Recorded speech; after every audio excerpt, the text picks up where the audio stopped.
আসসালামু আলাইকুম। আশা করি সকলে ভালো আছেন। দ্য ডেইলি স্টার থেকে আজকে আমরা আরও একটি বাক্য বিশ্লেষণ করে দেখব। তো চলুন শুরু করা যাক।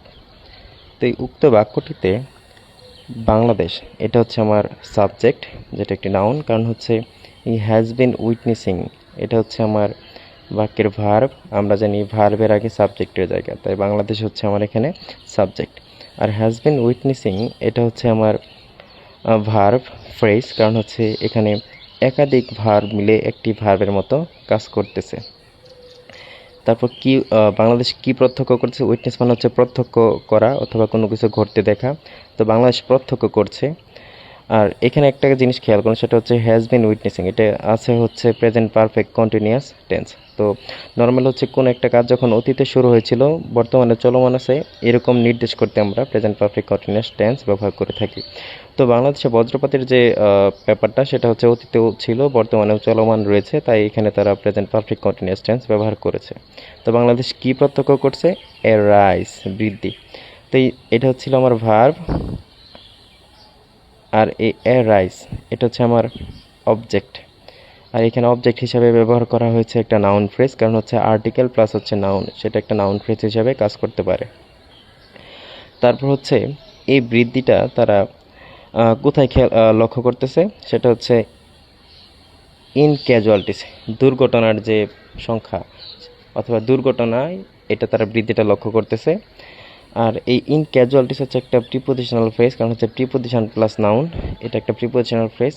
যদিও সে প্রিপোজিশনাল ফ্রেজ, কিন্তু সে এই বাক্যের মধ্যে এ রাইসকে মডিফাই করতেছে, এ রাইস সম্পর্কে অতিরিক্ত তথ্য দিচ্ছে, তাই ইন ক্যাজুয়ালিটিস এখানে একটা অ্যাডজেক্টিভ ফ্রেজ হিসেবে কাজ করতেছে।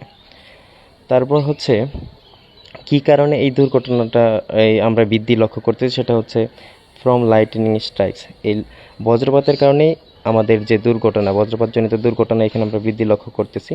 তো এটা যেহেতু কারণ নির্দেশ করতেছে, তাই হচ্ছে এটা অ্যাডভার্ব ফ্রেজ অফ রিজন অথবা কজ বলতে পারি আমরা। তারপর হচ্ছে mainly due to drastic change.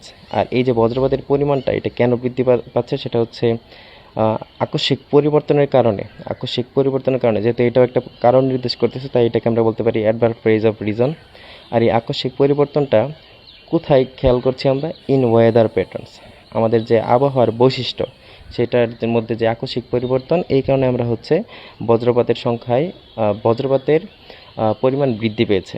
তো এই ওয়েদার প্যাটার্নসে আমরা এই পরিবর্তনটা খেয়াল করেছি। আর যেহেতু এটা স্থান নির্দেশ করতেছে, তাই হচ্ছে এটাকে বলতে পারি আমরা অ্যাডভার্ব অফ প্লেস। তো বাক্যটার মূল গঠন দাঁড়াচ্ছে তাহলে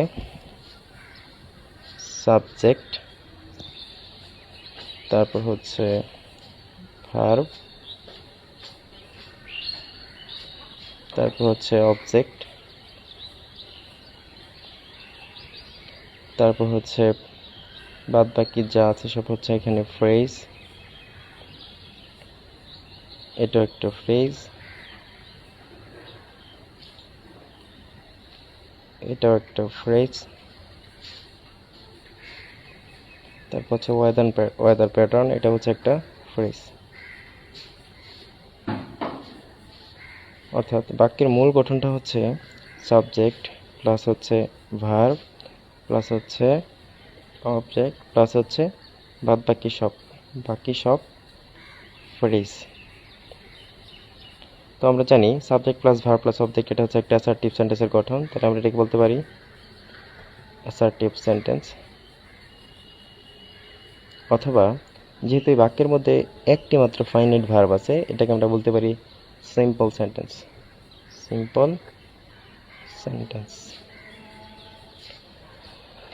তো আজ এই পর্যন্ত। আশা করি আপনারা বুঝতে পেরেছেন। ভালো কিছু শিখতে রাকিবস ইংলিশ আপডেট ফেসবুক পেজের সাথেই থাকবেন। আসসালামু আলাইকুম।